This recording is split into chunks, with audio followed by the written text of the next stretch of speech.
إن الحمد لله نحمده ونستعينه ونستغفره ونعوذ بالله من شرور أنفسنا من يهده الله فلا مضل له ومن يضلل فلا هادي له وأشهد أن لا إله إلا الله وحده لا شريك له وأشهد أن سيدنا ونبينا وحبيبنا وشفيعنا وقرة أعيننا محمدًا عبده ورسوله صلى الله تبارك وتعالى عليه وعلى آله وأصحابه وأزواجه وذريته وبارك وسلم تسليمًا كثيرا. أما بعد فأعوذ بالله من الشيطان الرجيم. بسم الله الرحمن الرحيم. والسابقون الأولون من المهاجرين والأنصار والذين اتبعوهم بإحسان رضي الله عنهم ورضوا عنه. سبحان ربك رب العزة عما يصفون وسلام على المرسلين والحمد لله رب العالمين. اللهم صل على سيدنا محمد وعلى آل سيدنا محمد وبارك وسلم. میرے محترم بھائی اور دوستو،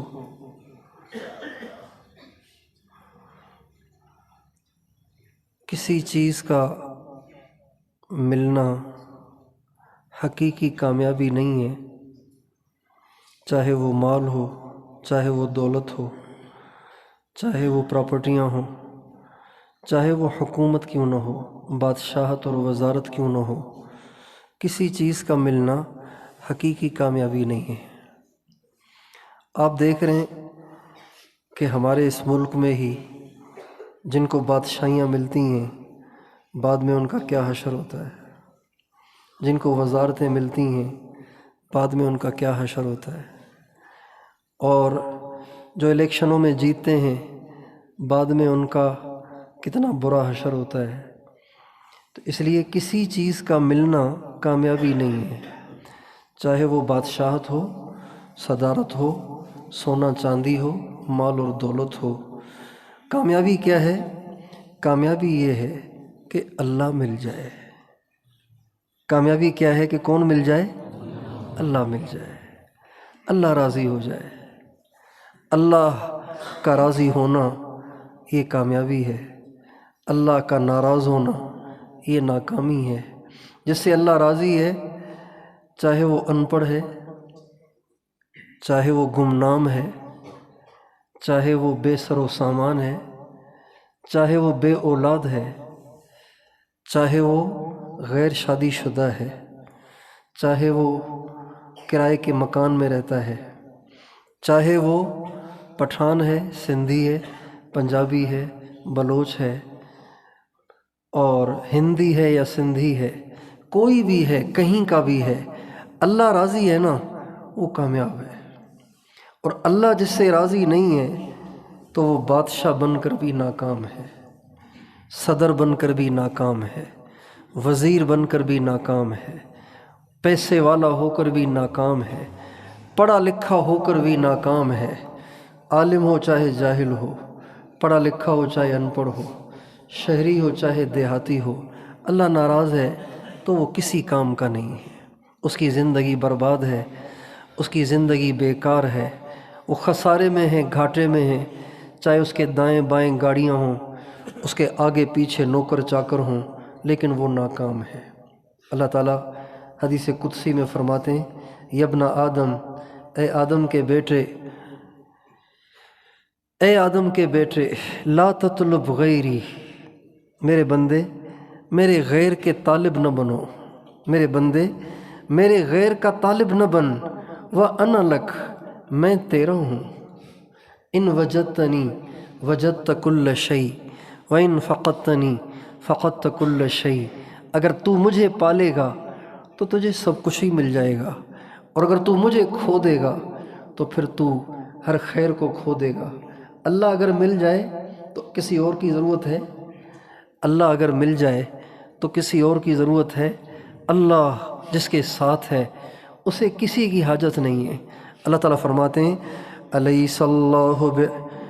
أليس الله بكاف عبده، کیا اللہ اپنے بندے کے لیے کافی نہیں ہے؟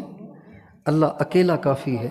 اللہ جسے مل گیا اسے سب کچھ مل گیا، اللہ جسے نہ ملا اسے کچھ بھی نہیں ملا، چاہے وہ دنیا کا مالک بن جائے اور چاہے وہ ساری حکومتوں کا بادشاہ بن جائے۔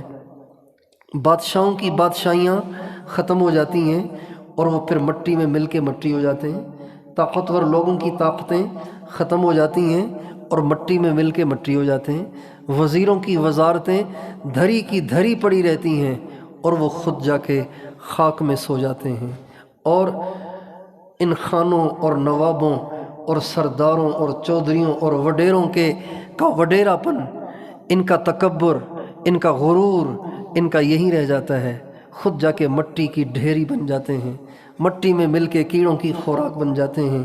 اس لیے حقیقی معنی میں کامیاب وہ ہے کہ جس سے اللہ راضی ہے۔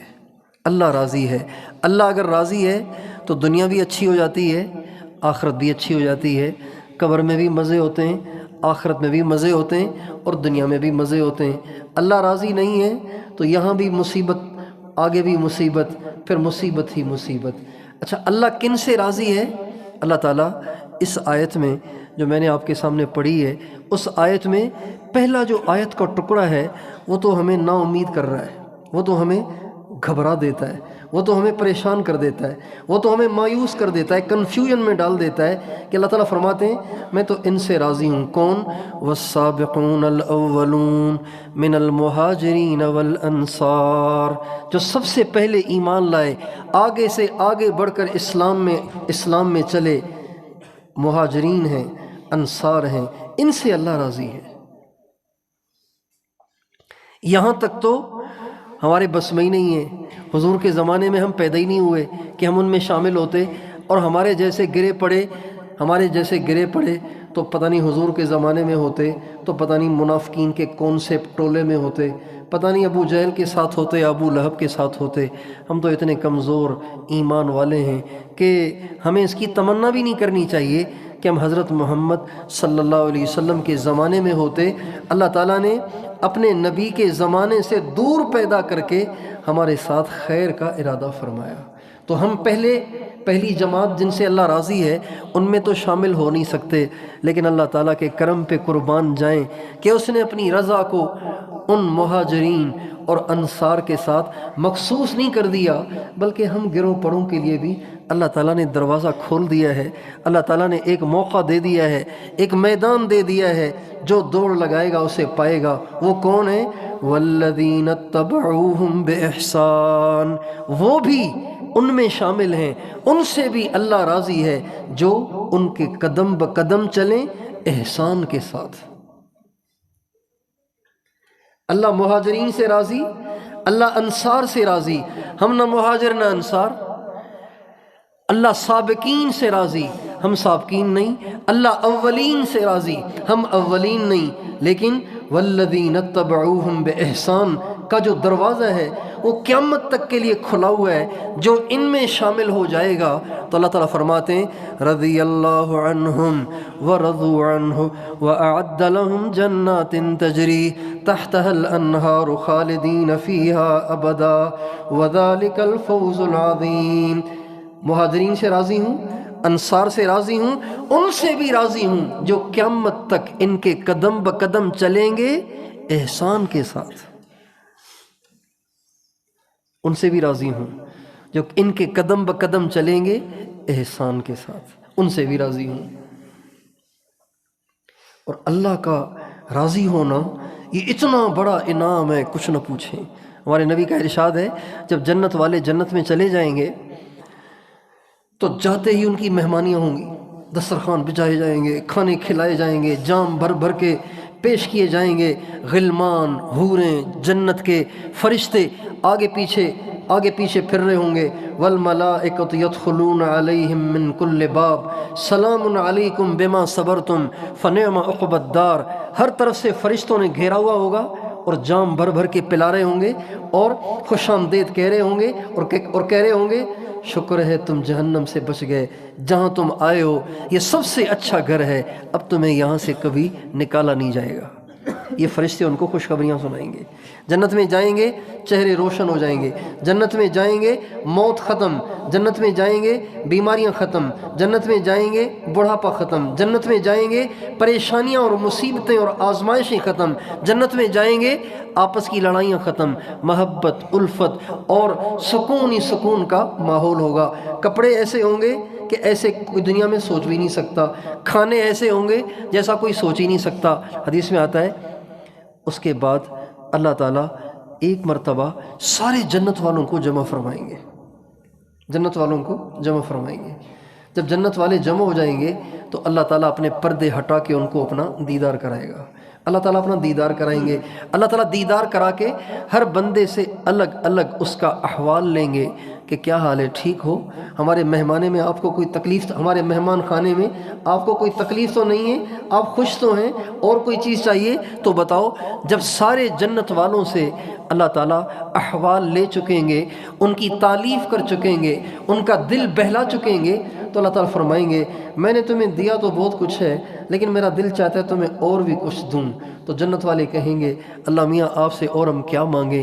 الم تبید وجوہنا وتدخلنا الجنت وتنجنا من النار، اے اللہ وتعطنا ما لم تعط احدا من خلقک، اے اللہ آپ نے چہرے روشن کر دیے، جنت میں داخل کر دیا، جہنم سے نجات دے دی اور وہ نعمتیں دیں جو ہم سے پہلے کسی کو نہ ملیں، تو اور آپ سے کیا مانگیں گے؟ اللہ فرمائیں گے الیوم احل علیکم رضوانی فلا اسخط علیکم بعدہ ابدا، آج میں تم سے راضی ہوتا ہوں اور میں تم سے وعدہ کرتا ہوں آج کے بعد کبھی تم سے ناراض نہیں ہوں۔ یہ جنت کی نعمتوں کی انتہا ہے۔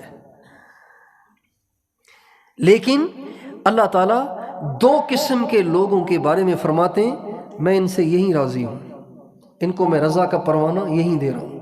کون؟ مہاجرین، انصار، ان دونوں سے۔ اور دوسرا کون سا طبقہ؟ دوسرا وہ طبقہ ہے والذین اتبعوہم بإحسان، جو صحابہ کے نقش قدم پر، مہاجرین اور انصار کے نقش قدم پہ چلتے رہے احسان کے ساتھ، احسان کے ساتھ۔ ان سے بھی میں راضی ہوں۔ صحابہ کے نقش قدم پہ چلنے کا کیا مطلب ہے؟ آپ سب سمجھتے ہیں کہ صحابہ کے نقش قدم پہ چلنے کا کیا مطلب ہے۔ صحابہ کے نقش قدم پہ چلنے کا مطلب یہ بھی ہے کہ پانچوں نمازیں پابندی سے ہوں۔ صحابہ کے نقش قدم پہ چلنے کا مطلب یہ بھی ہے کہ رمضان کے سارے روزے ہوں۔ صحابہ کے نقش قدم پہ چلنے کا مطلب یہ بھی ہے آپ مالدار ہیں تو آپ زکوٰۃ دیں، اور صحابہ کے نقش قدم پہ چلنے کا مطلب یہ بھی ہے آپ میں حج کرنے کی استعداد ہے تو آپ حج بھی کریں۔ صحابہ کے نقش قدم پر چلنے کا مطلب یہ بھی ہے کہ بیوی کے ساتھ اچھا سلوک، ماں باپ کی خدمت، رشتہ داروں کے ساتھ حسن سلوک، پڑوسیوں کے ساتھ حسن سلوک، یہ سب صحابہ کے نقش قدم پر چلنے کے زمرے میں آتا ہے۔ اور صحابہ کے نقش قدم پر چلنے کے زمرے میں یہ بھی آتا ہے کہ آپ اللہ کا پیغام لیں اور گلی گلی پھریں اور دیہات دیہات جائیں، ملک ملک پھریں، ساری دنیا کے سارے انسانوں کو اللہ کا پیغام سنائیں اور ٹوٹے ہوئے بندوں کو اللہ سے جوڑیں۔ یہ بھی صحابہ کے نقش قدم پر چلنے کے زمرے میں آتا ہے۔ لیکن بے احسان کیا ہے؟ بے احسان کیا ہے؟ ہمارے نبی سے حضرت جبریل نے پوچھا یا رسول اللہ مل احسان، یہ احسان کیا چیز ہے؟ مشکاہ شریف کی حدیث ہے مل احسان، احسان کیا ہے یا رسول اللہ؟ اس کی وضاحت فرمائیے، یہ احسان کیا ہے؟ اللہ تعالیٰ فرماتے ہیں اللہ مہاجرین سے راضی، اللہ انصار سے راضی، اللہ ان کے نقش قدم پر چلنے والوں سے راضی، شرط یہ ہے کہ ان میں احسان ہو۔ تو یہ احسان کیا چیز ہے؟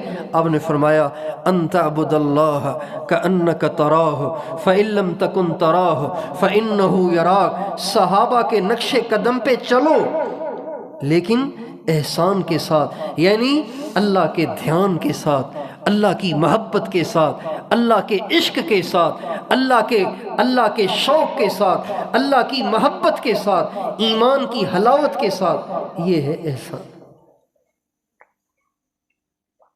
آج عمومی طور پر ہم جو دیندار طبقہ ہیں، آپ اکثر طلبہ ہیں یا علماء ہیں یا تبلیغ والے ہیں یا دیندار طبقہ ہے سارے کا سارا، عام طور پر ہم یہ سمجھتے ہیں کہ اگر ہم نماز پڑھ لیں، روزہ رکھ لیں، تلاوت کر لیں، 40 دن لگا لیں، 4 مہینے لگا لیں، سال لگا لیں اور افغانستان چلے جائیں، جا کے جہاد کر لیں اور مدارس میں 5-7 اسباق پڑھا لیں یا ہم عالم بن جائیں تو اس سے ہم والذین اتبعوہم میں شمار ہو جائیں گے.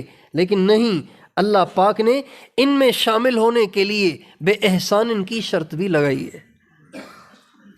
اگر بے احسان نہیں ہے تو پھر والذین اتبعوہم پر جو وعدہ مرتب ہوگا اس کے زمرے میں ہم نہیں آ سکیں گے. احسان یعنی دل پہ ایسی محنت کرنا، دل پہ ایسی محنت کرنا، دل پہ ایسی محنت کرنا کہ دل ہر آن ہر گھڑی اللہ پاک کی محبت سے لبریز رہے، اللہ کے دھیان سے آباد رہے، اللہ کے دھیان سے آباد رہے. حضرات صحابہ کرام کے بارے میں اللہ تعالیٰ فرماتے ہیں رجال لا تلہیہم تجارت ولا بیع عن ذکر اللہ. یہ میرے نبی کے صحابہ وہ مرد ہیں جو کاروبار بھی کرتے ہیں، ملازمت بھی کرتے ہیں، خرید و فروخت بھی کرتے ہیں، لیکن ان کا دل اللہ کی یاد سے آباد رہتا ہے، اللہ پاک کی یاد سے آباد رہتا ہے. دل اللہ پاک کی یاد سے آباد رہتا ہے، دل اللہ پاک کی یاد سے کبھی غافل نہ ہو، ہر وقت دل اللہ کی یاد سے بھرا رہے، آباد رہے، اللہ تعالیٰ کی طرف متوجہ رہے. اس کا نام ہے احسان.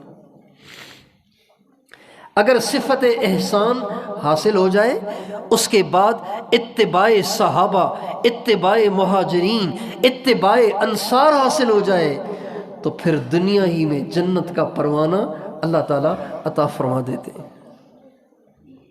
رضی اللہ عنہم، اللہ ان سے راضی ہے، اور مہاجرین اور انصار کے نقش قدم پر احسان کے ساتھ چلنے کی برکت سے اللہ تعالیٰ ان کو رضا بالقضاء کا مقام بھی عطا کر دیتا ہے. رضی اللہ عنہم، اللہ بھی ان سے راضی ہے اور وہ بھی اللہ سے راضی ہے، وہ بھی اللہ سے راضی ہیں. آج ہم اپنی زندگی میں غور کریں، کیا ہم اللہ تعالیٰ کے ہر فیصلے پہ راضی رہتے ہیں؟ اللہ تعالیٰ ہمارے لیے جو فیصلہ کر لے ہم اللہ سے راضی رہتے ہیں؟ جس کو اولاد نہیں ہو رہی اس کو اللہ پہ اعتراض ہے کہ اولاد کیوں نہیں ہو رہی، شادی کو 15 سال ہو گئے، اولاد کیوں نہیں ہو رہی بھائی؟ جو پڑھا لکھا ہے، ڈگری پاس ہے، روزگار نہیں مل رہا، اس کو اللہ پہ اعتراض ہے. جو مستقل بیماریوں میں رہتا ہے اس کو اللہ پہ اعتراض ہے کہ میں ٹھیک کیوں نہیں ہو رہا.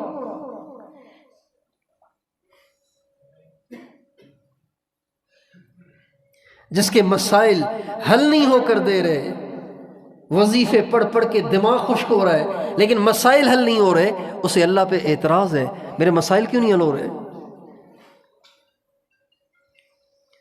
اللہ تعالیٰ راضی ہو جاتا ہے اور رضا بالقضاء بھی دے دیتا ہے، یعنی اللہ اپنی رضا میں اسے راضی کر دیتا ہے. اللہ جس حال میں رکھے وہی ٹھیک ہے. ہمارے ایک بہت بڑے بزرگ گزرے، شیخ العرب والعجم، شیخ الاسلام حضرت مولانا سید حسین احمد مدنی رحمۃ اللہ علیہ. ایک دفعہ وہ جیل میں تھے، انگریز کے خلاف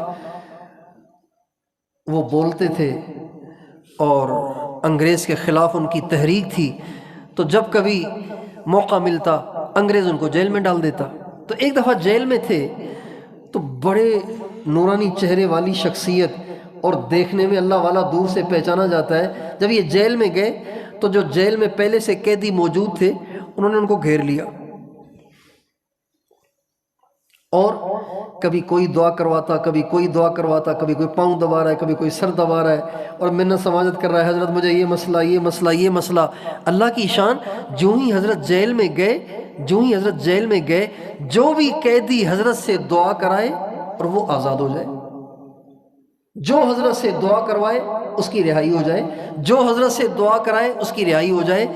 جب بہت سارے قیدی حضرت کی دعا سے رہا ہو گئے تو کسی نے حضرت سے کہا حضرت یہ اتنے سارے قیدی آپ کی دعا سے رہا ہو گئے، جیل خانہ خالی ہو رہا ہے، آپ یہاں دو چار آدمیوں کے ساتھ وقت گزار رہے ہیں، تو آپ اپنے لیے بھی تو دعا کریں نا کہ اللہ تعالیٰ آپ کو بھی رہائی دے۔ تو حضرت کے چہرے پہ ناگواری کے آثار ظاہر ہوئے اور فرمانے لگے ارے میاں، رضا بالقضا بھی تو کوئی چیز ہے۔ جب میرا رب مجھے جیل میں رکھنا چاہتا ہے، میں کیوں اللہ سے کہوں کہ اللہ میں جیل میں نہیں رہتا؟ جب کوئی مہاجرین انصار کے نقش قدم پہ چلتا ہے اور صفت احسان کے ساتھ چلتا ہے، اللہ تعالیٰ اس کو رضا بالقضاء کا مقام بھی عطا فرما دیتے ہیں۔ اللہ تعالیٰ کے قرب کے بڑے درجات ہیں، لا تعداد درجات ہیں۔ سب سے اونچا درجہ اللہ تعالیٰ کے قرب کا یہ ہے کہ بندہ اللہ کی رضا میں راضی رہے۔ حدیث قدسی میں اللہ تعالیٰ فرماتے ہیں من لم یرض بقضائی ولم یصبر علی بلائی فلیلتمس ربا سوائی، جو میری مصیبت پر صبر نہیں کرتا اور میرے فیصلے پہ راضی نہیں ہوتا، اسے چاہیے کہ کوئی اور رب تلاش کر لے۔ اس لیے میرے دوستو، اللہ کا راضی ہونا سب سے بڑی کامیابی، اور اللہ کا راضی ہونا بہت آسان ہے۔ اس کا نسخہ اللہ نے ہمیں خود ہی قرآن میں بتا دیا۔ وہ کیا؟ اتباع بالاحسان، مہاجرین کی اتباع کرنا، انصار کی اتباع کرنا صفت احسان کے ساتھ۔ صحابہ، مہاجرین اور انصار کی اتباع کیسے کرنی ہے یہ علماء بتائیں گے۔ صفت احسان کیسے ملے گی یہ مشائخ بتاتے ہیں۔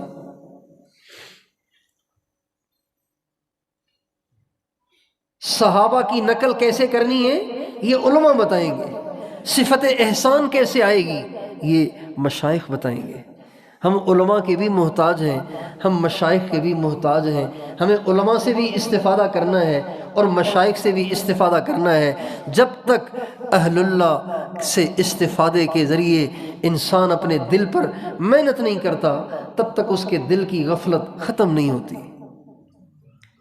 انسان دنیا میں رہتا ہے، دنیا کے اسباب کے ساتھ رہتا ہے، دنیا کے جھمیلوں میں رہتا ہے، تو اس کا دل اللہ سے ضرور غافل ہو جاتا ہے، ضرور غافل ہوتا ہے۔ لیکن جب انسان ایک عرصے تک مسلسل مشائخ کی صحبت کی برکت سے محنت کرتا ہے، اللہ تعالیٰ اس کے دل کو ایسی اپنی یاد عطا فرماتے ہیں، ایسا اپنا دھیان عطا فرماتے ہیں کہ وہ اپنے دل کو اللہ سے غافل بھی کرنا چاہے تو غافل نہیں کر سکتا۔ حضرت امام ربانی مجدد الف ثانی رحمۃ اللہ علیہ فرماتے ہیں کہ بعض اہل اللہ کو اللہ تعالیٰ اپنی اتنی یاد عطا فرما دیتا ہے کہ اگر 1000 برس ان کو زندگی دی جائے اور وہ 1000 برس اس کی کوشش کریں کہ دل تھوڑی دیر کے لیے اللہ سے غافل ہو جائے، تو وہ اپنی پوری طاقت 1000 برس تک خرچ کر کے بھی اللہ سے غافل نہیں ہو پاتے۔ اللہ ان کو ایسی یاد دے دیتا ہے۔ حضرت ابو سلیمان دارانی رحمۃ اللہ علیہ فرماتے ہیں اگر اللہ تعالیٰ مجھے ساری دنیا دے دے، اول سے لے کے اخیر تک، جب سے دنیا بنی ہے تب سے لے کر جتنی دنیا کے اندر مال دولت آیا وہ سب کا سب اللہ مجھے دے دے، اور قیامت تک جتنی دولت آئے گی وہ بھی اللہ مجھے دے دے، یہ ساری دولت، ساری دنیا کی ساری دولت میں اللہ کے نام پہ خرچ کر دوں، نیکی کے مواقع میں خرچ کر دوں، اور اس کے بدلے میں تھوڑی دیر میرا دل اللہ کی یاد سے غافل رہے، مجھے یہ نیکی منظور نہیں ہے، مجھے یہ زیادہ پسند ہے کہ میرا دل اللہ کی یاد سے کبھی غافل نہ رہے۔ اللہ پاک کی یاد سے ہر وقت دل آباد رہے۔ آج ہم نماز پڑھتے ہیں لیکن ہم سوچیں ہم نماز میں کہاں ہوتے ہیں۔ آج ہم تسبیح لے کے بیٹھتے ہیں، ہم سوچیں جب ہم تسبیح لے کے بیٹھتے ہیں ہمارا دھیان کہاں ہوتا ہے، ہمارا دل دماغ کہاں ہوتا ہے۔ اللہ کا نام لے رہے ہوتے ہیں اور اللہ سے غافل ہوتے ہیں، اللہ کے سامنے کھڑے ہوتے ہیں، اللہ سے غافل ہوتے ہیں، اللہ کا کلام پڑھ رہے ہوتے ہیں، اللہ سے غافل ہو رہے ہوتے ہیں، اللہ کی بات کر رہے ہوتے ہیں اور اللہ سے غافل ہوتے ہیں۔ اللہ اکبر، اللہ کی بات کر رہے ہیں مگر دل اللہ سے غافل ہے، اللہ کی طرف بلا رہے ہیں مگر دل اللہ سے غافل ہے۔ اس لیے اللہ نے شرط لگا دی والذین اتبعوہم بإحسان، نیکی اللہ کی رضا کا ذریعہ تب بنے گی جب وہ صفت احسان کے ساتھ ہو۔ اور یہ صفت احسان اتنی بڑی دولت ہے، اتنی بڑی دولت ہے کہ اللہ تعالیٰ فرماتے ہیں جس سے یہ صفت حاصل ہو جائے، جس سے یہ ملکہ حاصل ہو جائے، جس سے یہ دھیان حاصل ہو جائے، جس سے یہ معرفت کا نور حاصل ہو جائے، اللہ فرماتے ہیں میں ہر وقت اس کے ساتھ ہوتا ہوں۔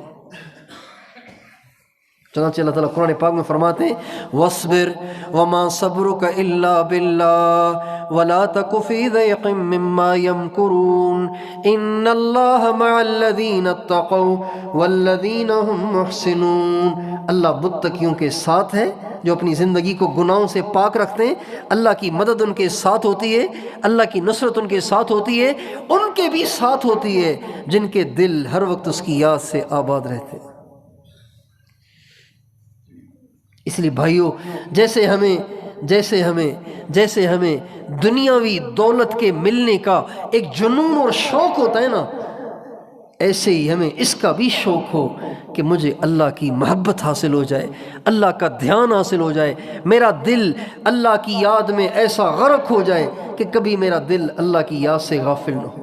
ان طلباء کو جیسے صرف میں مہارت کا شوق ہوتا ہے، نحو میں مہارت کا شوق ہوتا ہے، کتاب دانی کا شوق ہوتا ہے، کتابوں میں مہارت کا شوق ہوتا ہے، کتابوں کو سمجھنے کا شوق ہوتا ہے، ایسے ہی ان کو یہ بھی شوق ہونا چاہیے کہ میرا دل اللہ کی یاد سے آباد رہے۔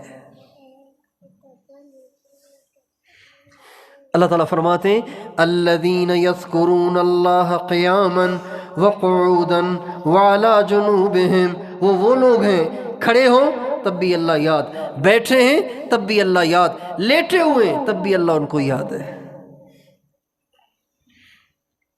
حضرات صحابہ کرام کے کیا کہنے، ہمارے نبی کے بعض صحابہ پہ ایسا صفت احسان کا غلبہ ہوا کہ جب پیشاب کرنے جاتے تو سوچتے کہ میں پیشاب کیسے کروں، پیشاب کرنے کے لیے تو کپڑے اتارنے پڑیں گے، کپڑے کیسے اتاروں، اللہ دیکھ رہا ہے، اللہ دیکھ رہا ہے میں کیسے اتاروں کپڑے۔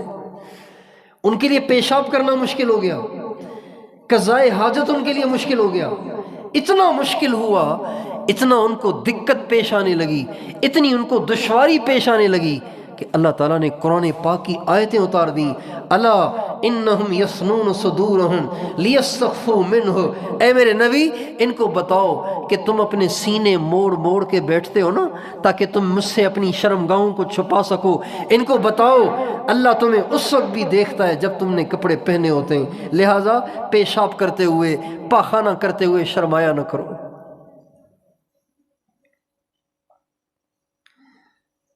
ہمارے نبی کے ایک صحابی جنگل میں جا رہے تھے، ایک چرواہے سے ملاقات ہوئی، چرواہے سے ملاقات ہوئی تو چرواہے سے کہا کہ یار مسافر ہیں، بھوک لگی ہے، تو کہا دودھ نکال لو، یہ بکریاں کھڑی ہیں ان کا دودھ نکال لو۔ تو اس زمانے میں دودھ بیچا نہیں جاتا تھا، دودھ تقسیم ہوتا تھا، بٹتا تھا، لوگ مسافروں کو ویسے دودھ پلاتے تھے، تو انہوں نے دودھ نکال کے پی لیا۔ پھر اس صحابی رسول نے اس چرواہے سے کہا یار بھوک تو ابھی اور بھی ہے، تو آپ ایک بکری بھی ہمارے کاٹ کے کھلا دینا، بکری بھی ذبح کر کے کھلا دیں۔ تو چرواہے نے کہا کہ جی بکری کی تو مالک کی طرف سے اجازت نہیں ہے، دودھ کی اجازت تھی وہ میں نے پلا دیا۔ کہ مالک کون سا دیکھ رہا ہے، مالک اگر پوچھے کہ بکری کہاں چلی گئی تو کہہ دینا کہ بھیڑیا کھا گیا، مالک کون سا یہاں موجود ہے۔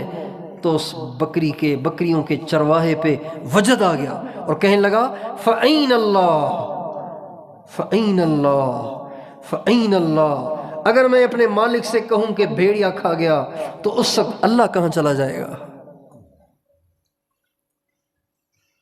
حضرت عبداللہ بن عمر رضی اللہ عنہما کو اس چرواہے، یہ انہوں نے چرواہے کو آزمانے کے لیے کہا تھا، ان کو اس چرواہے کے اس بول کا اتنا اثر ہوا کہ ساری زندگی حضرت عبداللہ بن عمر جب اس چرواہے کو یاد کرتے تو اس جملے کو دہراتے فَأَيْنَ اللَّهُ فَأَيْنَ اللَّهُ فَأَيْنَ اللہ، اللہ کہاں ہے، اللہ کہاں ہے، اللہ کہاں ہے۔ آج ہم جب گناہ کرتے ہیں، جب غیبت کر رہے ہوتے ہیں، جب بد نظری کر رہے ہوتے ہیں، جب فیس بک کھول کے بیٹھ جاتے ہیں، جب یوٹیوب کھول کے بیٹھ جاتے ہیں، جب غیر محرم پاس سے گزرتی ہے، اندر ہی اندر میں اس کو جھانکتے ہیں، اس کا خیال آتا ہے کہ اللہ کہاں ہے، اللہ دیکھ رہا ہے۔ اللہ تعالیٰ فرماتے ہیں یعلم خائنۃ الاعین وما تخفی الصدور، تمہاری آنکھوں کی بدماشی کو بھی دیکھتا ہوں اور تمہارے دل کے اندر پیدا ہونے والے میلان کو بھی جانتا ہوں۔ دل مائل ہوتا ہے نا، اللہ کہتے ہیں میں جان رہا ہوں تیرا دل کہاں مائل ہو رہا ہے۔ بعض لوگ ہوتے ہیں جو نظر اٹھا کے دیکھتے نہیں ہیں، نظروں کی حفاظت کرتے ہیں، لیکن دل ان کا مائل ہو رہا ہوتا ہے، دل کھچ رہا ہوتا ہے، کالے برقعے کی طرف دل کھچ رہا ہوتا ہے، میوزک کی طرف دل کھچ رہا ہوتا ہے، سن نہیں رہے ہوتے، کانوں میں انگلیاں بھی ڈال دیتے ہیں، لیکن دل انڈین آواز کی طرف کھچ رہا ہوتا ہے۔ اللہ تعالیٰ فرماتے ہیں یعلم خائنۃ الاعین وما تخفی الصدور، تمہاری آنکھوں کی بدماشی سے میں واقف ہوں، اور اگر تم نظروں کو جھکا لیتے ہو اور لیکن دل کا میلان باقی رہتا ہے، اللہ کہتے ہیں میں اس کو بھی جانتا ہوں کہ تمہارا دل کہاں مائل ہو رہا ہے۔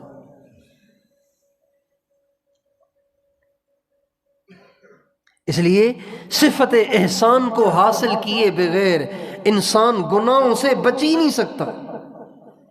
جب تک یہ صفت احسان حاصل نہ ہو، انسان گناہوں سے نہیں بچ سکتا۔ یہ اللہ کا دھیان ہے، اللہ کی یاد ہے جو انسان کو ہر موقع پر گناہوں سے محفوظ رکھتی ہے۔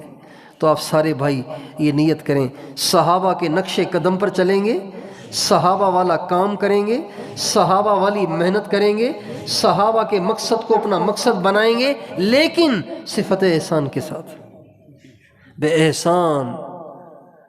پڑھنا پڑھانا یہ بھی صحابہ کا کام ہے، اللہ کے پیغام کو لے کے دنیا میں پھرنا یہ بھی صحابہ کا کام ہے، نمازیں پڑھنا یہ بھی صحابہ کا کام ہے، روزے رکھنا یہ بھی صحابہ کا کام ہے، حسن اخلاق یہ بھی صحابہ کا کام ہے، گھر والوں کے ساتھ اچھا سلوک یہ بھی صحابہ کا کام ہے، لیکن یہ قابل قبول تب ہے جب اس کے ساتھ احسان ہو۔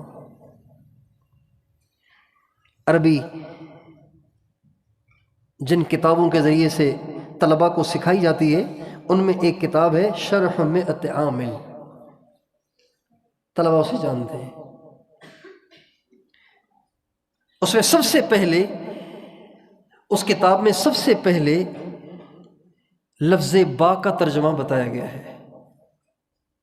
سب سے پہلے لفظ با کا ترجمہ بتایا گیا ہے کہ عربی زبان میں با کا کیا ترجمہ ہے۔ بہت سارے ترجمے اس کے، سب سے پہلا ترجمہ الباء للالصاق، الباء للالصاق، با ملانے کے لیے ہے، ایک چیز کو دوسری چیز کے ساتھ ملانے، جیسے فلائی اوور ہوتا ہے نا، فلائی اوور ملانے کے لیے، گوند ہوتا ہے دو کاغذوں کو ملانے کے لیے، ایلفی ہوتی ہے پلاسٹک کے دو ٹکڑوں کو ملانے کے لیے، یہ با ملانے کے لیے ہے، یہ با ملانے کے لیے۔ اللہ تعالیٰ فرما رہے ہیں وَاتَّبَعُوهُمْ بِإِحْسَانٍ، اتباع تو کریں لیکن وہ اتباع ملی ہوئی ہو احسان کے ساتھ، اس کے بغیر نہیں۔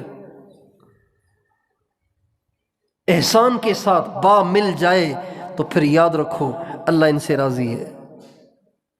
تو بھائی میں بھی نیت کرتا ہوں، آپ بھی نیت کریں، صحابہ کی اتباع کریں گے اور اس اتباع کو صفت احسان کے ساتھ ملائیں گے، اللہ سے محبت کریں گے، اللہ کے دھیان کے ساتھ زندگی گزاریں گے، ہر آن ہر گھڑی اللہ کی یاد میں رہیں گے۔ تیار ہیں انشاءاللہ؟ اور آج تک جو اس میں کوتاہیاں ہو گئیں اس پہ توبہ کر لیں۔ اللہ کے ہاں نا امیدی نہیں ہے، درگہ ماں درگہ نا امیدی نیست، ہماری بارگاہ میں نا امیدی کا گزر ہی نہیں ہے، ہمارے بارگاہ میں نا امیدی کا نام و نشان ہی نہیں ہے، چاہے کتنا بڑا پاپی ہو، کتنا بڑا نافرمان ہو، اللہ تعالیٰ کے دروازے پہ آ کر پچھلی زندگی پہ توبہ طائب ہو جائے، اللہ تعالیٰ کہتے ہیں میں اس کو ایسے لکھ دیتا ہوں جیسے یہ پہلے دن سے ایسے ہی ہے، پہلے دن سے ایسے ہی ہے۔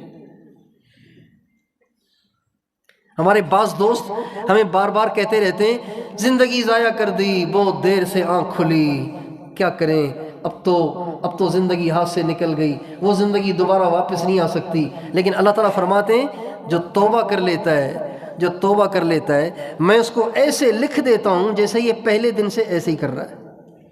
توبہ اتنا بڑا عمل ہے، اس لیے میں بھی توبہ کر لیتا ہوں، آپ بھی سارے توبہ کر لیں۔ کرتے ہیں توبہ انشاءاللہ؟ تو صحابہ کی اتباع کریں گے اور صفت احسان کے ساتھ زندگی گزاریں گے، ٹھیک ہے انشاءاللہ؟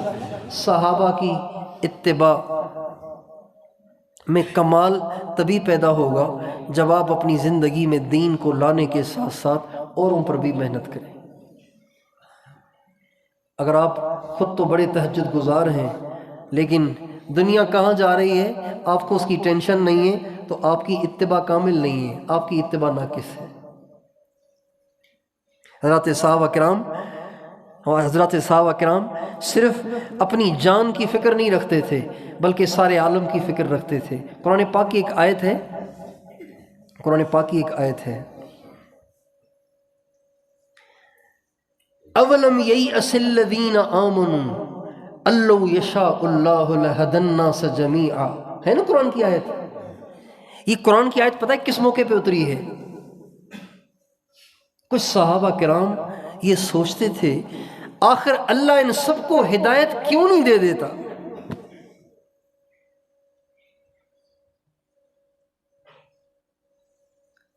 ہمارے حاج صاحب بھی کبھی فرماتے تھے یہ، یار تو کیوں نہیں ہدایت دے دیتا؟ دے دینا سب کو ہدایت، تیرے خزانوں میں کیا کمی ہے، ابھی ابھی دے۔ تو وہ صحابہ سوچتے تھے آخر اللہ ان سب کو کیوں نہیں ہدایت دے دیتا؟ دے دے سب کو ہدایت تاکہ ساری جنت میں جائیں، کیوں کوئی دوزخ میں جائے؟ تو اللہ تعالیٰ نے قرآن پاک کی آیت اتاری، اولم ییأس الذین آمنوا، کیا ایمان والے اب تک ان ڈھیٹ نافرمانوں، گناہ گاروں، سرکشوں سے نا امید نہیں ہوئے؟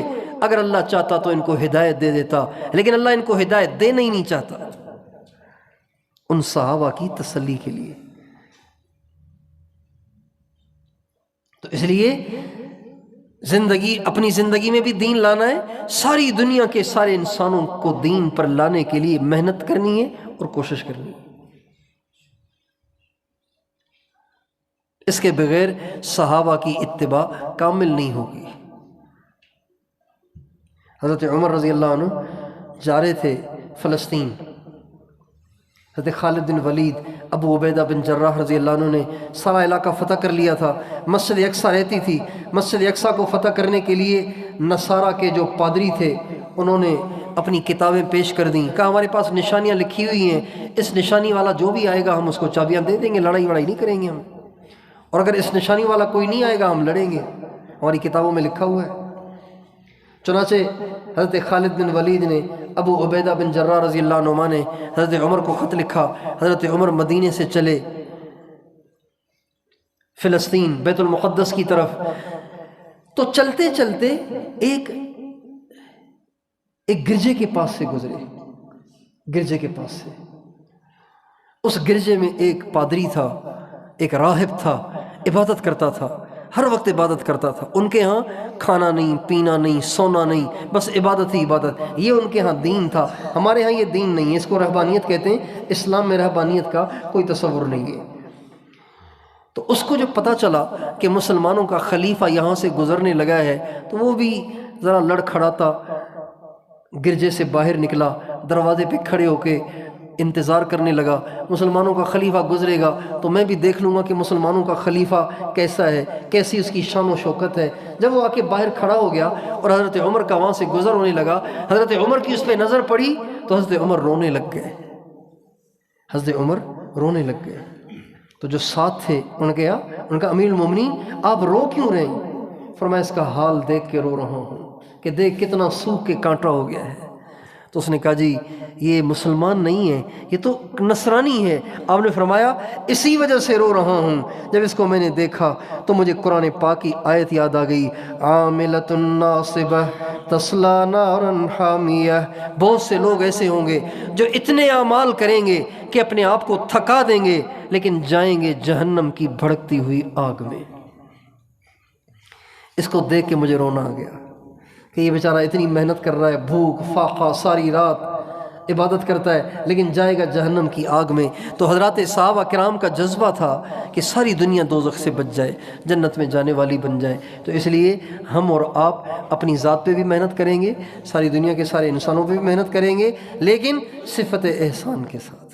صفت احسان کو اہل اللہ اور مشائخ سے سیکھیں گے اور اپنے دل کو اللہ کی یاد سے منور کریں گے، آباد کریں گے۔ تیار ہیں انشاءاللہ؟ اللہ تعالیٰ ہم سب کو توفیق عطا فرمائے۔ درود شریف پڑھ لیجئے۔ لا الہ الا انت سبحانک انی کنت من الظالمین۔ اللہم صلی علی سیدنا محمد وعلی آل سیدنا محمد وبارک وسلم۔ یا ارحم الراحمین، یا ارحم الراحمین، یا ارحم الراحمین، یا ذا الجلال والاکرام، یا ذا الجلال والاکرام، یا ذا الجلال والاکرام۔ اے اللہ ہم تیرے عاجز مسکین گناہگار خطا کار گناہوں میں ڈوبے ہوئے تیرے بندے تیرے دروازے پہ حاضر ہیں۔ اللہ ساری زندگی گناہوں میں گزر گئی، اے اللہ بال سفید ہو گئے، دل سیاہ ہو گئے، اے اللہ جسم کمزور ہو گیا، نافرمانیاں کرتے کرتے بڈھے ہو گئے، اے اللہ نافرمانیاں کرتے کرتے اے اللہ جسم کمزور ہو گیا، اے اللہ بد نگاہی کرتے کرتے نگاہیں کمزور ہو گئیں، اے اللہ اے اللہ اے اللہ اے اللہ اے اللہ تیری نافرمانیاں کرتے کرتے اے اللہ جسم کمزور ہو گیا، اے اللہ تیرا کھا کر تیری نافرمانیاں کیں، اے اللہ تیرا پی کر تیری نافرمانیاں کیں، تیری کروڑوں نعمتیں استعمال کرتے رہے پھر بھی تجھے ناراض کرتے رہے۔ اللہ تیرے کرم پہ قربان جائیں، پھر بھی تو نے ہمیں بندر نہ بنایا، خنزیر نہ بنایا، ہم پہ پتھر نہ برسائے۔ اللہ یہ تھوڑا سا سیلاب بھیج دیا، تھوڑا سا پانی بھیج دیا، اے اللہ تھوڑے سے گھر گرا دیے، اے اللہ ہم تو اس سے زیادہ کے مستحق تھے، اے اللہ یہ پہاڑ ہم پہ ٹوٹ پڑتے، اے اللہ یہ پانی سارا ہمارے گھروں میں آ جاتا، ہم تو پھر بھی اس سے بڑے مجرم تھے۔ اے اللہ تیرے کرم پہ قربان جائیں، تو کتنا حلیم ہے، اے اللہ تو کتنا برداشت کرنے والا ہے۔ اے مالک الملک آج ہم توبہ کرتے ہیں، اے اللہ آج ہم توبہ کرتے ہیں، اے اللہ آج ہم توبہ کرتے ہیں، اے اللہ آج ہم توبہ کرتے ہیں، اے اللہ آج ہم توبہ کرتے ہیں، اے اللہ تیرے سامنے زاری کرتے ہیں، اے اللہ تیرے سامنے زاری کرتے ہیں، اے اللہ تجھ سے معافی چاہتے ہیں۔ اے بادشاہوں کے بادشاہ، اے بے نیاز بادشاہ، ہم تیرے سارے ہی نافرمان ہو جائیں، تیری عزت میں کیا کمی آ جائے گی؟ اے اللہ ہماری نافرمانی سے تیری عزت گھٹی نہیں اور ہمیں معاف کرنے سے تیرے خزانوں میں کمی نہ آئے گی۔ اللہ اپنی رحمت سے ہم سب کو معاف کر دے، ساری امت کو معاف کر دے، ساری امت کو معاف کر دے، ساری امت کو معاف کر دے، ساری امت کو معاف کر دے، ساری امت کو معاف کر دے۔ اللہ تیری نافرمانیاں کر کر کے اے اللہ ہم نے اپنے پاؤں پہ خود ہی کلہاڑا مارا۔ اے اللہ یہ پریشانیاں اور یہ مصیبتیں ہمیں پتہ ہے یہ اس لیے ہیں کہ تو ہم سے ناراض ہو گیا ہے۔ اے اللہ ہم تجھے راضی کرنا چاہتے ہیں۔ اے مالک الملک وہ جو نظر رحمت تیری صحابہ پہ تھی، تابعین پہ تھی، اپنے پیارے بندوں پہ تھی، اے اللہ اہل اللہ پہ تھی، اے مالک الملک وہ نظر کرم آج دوبارہ امت مسلمہ کی طرف متوجہ فرما، ہم سب کی طرف متوجہ فرما۔ اللہ تیرے محبوب کی امت بے شک بے حیا ہو گئی ہے، عورتیں بے پرد ہو گئی ہیں، نوجوان بے حیا ہو گئے ہیں، نوجوان ڈانسر بن گئے ہیں، سنگر بن گئے ہیں۔ اے مالک الملک فیس بک کے یوٹیوب کے رسیہ بن چکے ہیں، لیکن اے اللہ اب بھی پریشانی آتی ہے تو تجھی کو پکارتے ہیں۔ اے اللہ تیرے ہی سامنے روتے گڑ گڑاتے ہیں، تیرا ہی نام لیتے ہیں۔ اے مالک الملک اپنے محبوب کی امت پہ رحم فرما، اپنے محبوب کی امت پہ رحم فرما، اپنے محبوب کی امت کی پریشانیاں دور فرما، اسلام کا بول بالا فرما، اسلام کا بول بالا فرما، اسلام کا بول بالا فرما۔ اے اللہ یہ سیلاب تو نے اس لیے بھیجا تھا کہ یہاں کے لوگ جاگ جائیں، یہاں کے بے نمازی نمازی ہو جائیں، یہاں کی بے پرد عورتیں با پرد ہو جائیں، یہاں کے نوجوان عیاشیاں بدماشیاں چھوڑ کے پرہیزگار ہو جائیں۔ لیکن اے اللہ اے اللہ اے اللہ عورتوں نے بے پردگی نہیں چھوڑی، اے اللہ نوجوانوں نے داڑیاں منڈانا نہیں چھوڑی، اے اللہ نوجوانوں نے فیس بک اور یوٹیوب کو نہیں چھوڑا۔ اے اللہ اب بھی یہ ننگی فلمیں دیکھتے ہیں، اب بھی یہ غیر محرموں سے دیر دیر تک رات کو گپے لگاتے ہیں۔ اے مالک الملک اے بادشاہوں کے بادشاہ، ان کے آباء و اجداد نے انگریز سے اپنے دین کو بچانے کے لیے ٹکر لے کر اپنی پگڑی کو بچایا، اپنی داڑھی کو بچایا، اپنی نسل کے ایمان کو بچایا۔ اے اللہ آج کی اس نوجوان نسل نے مفت ہی میں داڑیاں منڈا دیں، اے اللہ پگڑیاں اتار دیں، اے اللہ ٹوپیاں اتار دیں۔ اے مالک الملک ان سب کو دوبارہ پگڑیاں پہنا دے، ان کے چہروں پہ داڑیاں لے آ، اے اللہ ان کی نگاہوں میں حیا لے آ، ان کی عورتوں کو پردہ دار بنا دے۔ اے اللہ دنیا میں یہی تو ایک خطہ تھا جس کا پردہ مشہور تھا، اے اللہ یہی تو ایک خطہ تھا جہاں کی عورت نظر نہیں آتی تھی، یہی کا ایک خطہ تو تھا جس کا بچہ بچہ تیرے نام پہ قربان ہونے کو تیار ہوتا تھا۔ اے اللہ یہی شمالی علاقے ہیں جن کے بارے میں تیرے نبی نے بشارتیں دی ہیں، یہی پہاڑی علاقے ہیں اے اللہ جنہوں نے امام مہدی کا ساتھ دینا ہے، ہندوستان کو فتح کرنا ہے، دجال کو قتل کرنا ہے۔ اے مالک الملک، اے بادشاہوں کے بادشاہ، یہ اے اللہ انٹرنیٹ نے ان کو تجھ سے توڑ دیا ہے۔ اے اللہ اس سارے علاقے میں اے اللہ ہدایت کی ہوا چلا دے، اسلام کا بول بالا کر دے، ان سب کو پکا نمازی بنا دے، ان کو سنت کا تابع دار بنا دے، ان کی عورتوں کو دوبارہ وہی بڑے بڑے ٹوپی والے برقعے پہنا دے۔ اے اللہ یہ جو بڑے بڑے سائن بورڈ لگے ہوئے ہیں اے اللہ جن پہ ننگی عورتوں کی تصویریں لگی ہوئی ہیں، اے مالک الملک اپنی قدرت قاہرہ سے یہ سب کے سب اتار دے، یہاں کے لوگوں میں اے اللہ اس کا احساس پیدا کر دے، اس کی برائی کا احساس پیدا کر دے، اس کی برائی دل میں اتار دے۔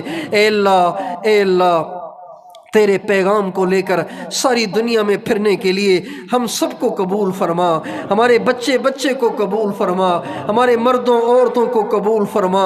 اے اللہ ہم بے حس ہو گئے، دنیا میں دین مٹتا رہا، اے اللہ ہم اپنے کاروبار میں پھنسے رہے، اے اللہ تیرے نبی کا سارا دین اجڑ کے رہ گیا، اے اللہ ہم اپنی دنیا بنانے میں پھنسے رہے، اپنے پیٹ پالنے میں لگے رہے۔ اے اللہ جبکہ ہمارے بچے امام حسن حسین سے زیادہ قیمتی نہیں تھے، اے اللہ ہماری بچیاں حضرت فاطمہ سے زیادہ قیمتی نہیں تھیں، لیکن ہم نے اپنے بچوں کی خواہشات، اپنی بچیوں کی خواہشات، اپنے پیٹ کی خواہشات کے لیے تیرے نبی کے دین کو اجڑنے دیا۔ اے اللہ اس سے ہم کچھ کر نہ سکے، اے اللہ ہم نے کوئی قدم نہ اٹھایا، ہمارے اس جرم عظیم کو معاف فرما، ہمارے اس جرم عظیم کو معاف فرما، ہمیں صفت احسان عطا فرما، اپنا دھیان عطا فرما، اپنی یاد عطا فرما، دل کی غفلتیں دور فرما۔ اے اللہ سارے دل کے غفلت کے پردے چاک فرما، ختم فرما۔ اے اللہ وہ بھی تو تیرے بندے تھے کہ 40 برس تک اے اللہ برائی لکھنے والے فرشتے کو برائی لکھنے کا موقع ہی نہیں دیتے تھے۔ اے اللہ ان کے برائی لکھنے والے فرشتے 40 برس تک فارغ رہتے تھے۔ اے اللہ ہم بھی تو تیرے ہی بندے ہیں۔ اے مالک الملک ہم جس دور میں ہیں وہ انٹرنیٹ کا دور ہے، بے حیائی فحاشی کا دور ہے۔ اے اللہ ہم قسم کھا کے کہتے ہیں تیری رحمت کے بغیر ہم گناہوں سے نہیں بچ سکتے، تجھے تیری عزتوں کا واسطہ ہمیں گناہوں سے بچا، ہمیں گناہوں سے بچا، ہمیں گناہوں سے بچا۔ اللہ یہ مدرسوں میں پڑھنے والے، مدرسوں میں پڑھانے والے، تبلیغ میں دھکے کھانے والے، در بدر دھکے کھانے والے، اے اللہ ہماری نگاہیں محفوظ نہیں ہو رہی، اے اللہ ہماری زبانیں بے قابو ہو گئی ہیں، ہمارا دل تیرے غیر کی طرف مائل ہو چکا ہے، ہمارا دل بھی اے اللہ پتہ نہیں کتنی تصویروں سے گندا ہوا پڑا ہے۔ اے مالک الملک، اے بادشاہوں کے بادشاہ، ہماری مثال اس بچے کی سی ہے جو چھوٹا سا ہے، چلنا سیکھ رہا ہے، باپ اس کو چلاتا ہے۔ اے اللہ جب وہ چل چل کے تھک جاتا ہے وہ اپنی باہیں اٹھاتا ہے اور باپ سے کہتا ہے ابو اب میں مزید نہیں چل سکتا، ابو اب مجھے کندھے پہ اٹھائیے۔ اے مالک الملک ہم بھی اب خود نہیں چل سکتے۔ اے اللہ نگاہیں جھکا کے اب تو گردنیں ٹیڑھی ہو رہی ہیں، اے اللہ کان بچا کے اب تو تھک گئے ہیں۔ اے اللہ اب ہمیں یقین ہو گیا ہے کہ ہم خود صحیح نہیں چل سکتے۔ اے مالک الملک اپنی رحمت کے کندھوں پہ ہمیں اٹھا۔ اے باپ سے زیادہ مہربان اللہ، اے ماں سے زیادہ مہربان اللہ، تقوی کی زندگی دے دے، پرہیزگاری کی زندگی دے دے، پاک دامنی دے دے، ہماری نوجوان نسل کو پاک دامنی کی اہمیت سمجھا دے۔ اے اللہ ان نکموں نے اپنے دامن عارضی خواہشات کی وجہ سے داغدار کر دیے، اے اللہ داغدار کر دیے۔ انہوں نے یہ نہ سوچا کہ قیامت کے دن حضور کا سامنا کیسے ہوگا، اے اللہ انہوں نے یہ نہ سوچا کہ قیامت کے دن تیرا سامنا کیسے ہوگا، اے اللہ انہوں نے یہ نہ سوچا کہ قیامت کے دن امام حسین کا سامنا کیسے ہوگا، جنہوں نے سب کچھ لٹا دیا لیکن تجھے ناراض نہ کیا۔ اے مالک الملک، اے بادشاہوں کے بادشاہ، عفت اور پاک دامنی کی اہمیت ہمارے ہر نوجوان مرد عورت پہ منکشف فرما۔ اے اللہ دامن کو بے داغ رکھنے کی اہمیت کا ان کو احساس عطا فرما، تقوی پرہیزگاری عطا فرما، امت کا غم عطا فرما، دین کا درد عطا فرما، اسلام کا بول بالا فرما، کفر کا منہ کالا فرما۔ اے اللہ حق اور باطل میں تمیز عطا فرما۔ اے اللہ ہماری عوام حق اور باطل میں تمیز نہیں کر پا رہی، یہ علماء سے کٹتے چلے جا رہے ہیں، اے اللہ یہ اہل اللہ سے کٹتے چلے جا رہے ہیں، اے اللہ یہ نعروں کے پیچھے بھاگ رہے ہیں، اے اللہ یہ نعروں کے پیچھے بھاگ رہے ہیں۔ تجھے تیرے محبوب کے آنسوؤں کا واسطہ ان اپنے بھٹکے ہوئے محبوب کے امتیوں پہ رحم فرما، اے اللہ ان پہ رحم فرما، اے اللہ ان پہ رحم فرما، ہم سب پہ رحم فرما، حق راستے کی رہنمائی فرما، حق راستے کی رہنمائی فرما۔ اے اللہ ہمیں دکھا نہیں، ہمیں انگلی سے پکڑ کے چلا، ہمیں دکھا نہیں، ہمیں صرف دکھا نہیں، ہمیں انگلی سے پکڑ کے چلا۔ اے اللہ ہم تیرے چلائے بغیر نہیں چل سکتے۔ اے مالک الملک، جو تیرا فضل بشر حافی پہ ہوا وہ ہم سب پہ فرما۔